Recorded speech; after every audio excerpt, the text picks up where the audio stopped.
আমি মেহরুন্নেসা মিম পড়াশোনা করছি বরেন্দ্র বিশ্ববিদ্যালয়ের journalism communication and media studies বিভাগে 23-24 সেশন। আমি ছোটবেলা থেকেই বই পড়তে পছন্দ করি। 5-এ গোপাল ভাঁড়ের গল্পের মাধ্যমে আমার বই পড়ার শুরু।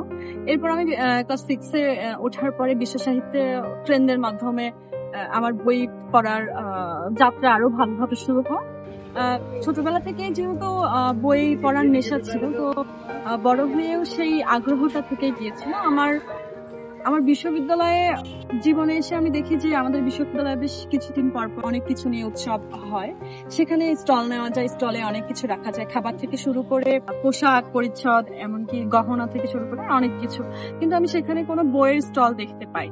এটা আমার যেহেতু আমি বই প্রেমী, এটা আমাকে ব্যথিত করেছে যে একটা বিশ্ববিদ্যালয়ের মতো একটা জায়গা, কিন্তু এখানে বইয়ের কোনো স্টল নেই, বই পড়ুয়া মানুষ নেই, বই তো মানুষের কাছে পৌঁছাচ্ছে না। আমার এই চিন্তা ভাবনা থেকে আমি প্রথমে ঢাকা থেকে বই নিয়ে আসি যে আমি বইয়ের স্টল দেব, কিন্তু এর মধ্যে আমার বিশ্ববিদ্যালয়ে একটু সামান্য ঝামেলার কারণে বিভিন্ন উৎসব স্থগিত হয়ে যায়, যে কারণে আমার ওই পরিকল্পনাটা বাদ দিতে হয়। এমনকি তখন আমার মাথায় আসে যে আমি যদি ফুটপাতে বই বিক্রি করি তাহলে বিষয়টা কেমন হয়।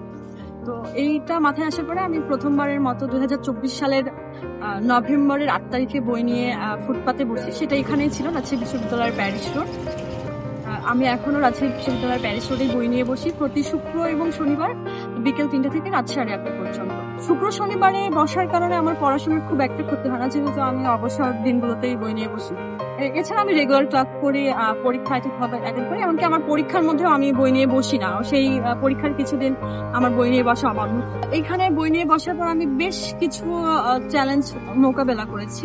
এমন হচ্ছে, এখানকার একজন কর্মচারী আমাকে বলেছিল যে তাকে আমার পার্টনারশিপে নিতে হবে। তো আমি যখন নিতে চাইনি তখন উনি আমাকে বলেছিল যে আমি কেন তাকে নিতে চাচ্ছি না, আর আমি কেন এখানে ইসলামিক বই রাখি নাই।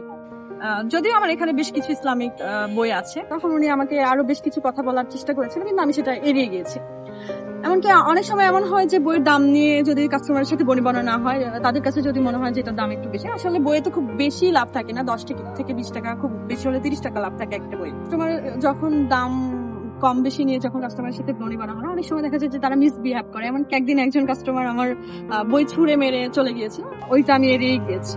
এরপরে যদি জিজ্ঞেস করেন যে এখানে কি কি ধরনের বই পাওয়া যায়, আমি বলবো যে এখানে প্রায় সব ধরনের বই পাওয়া যায় সাহিত্য রিলেটেড।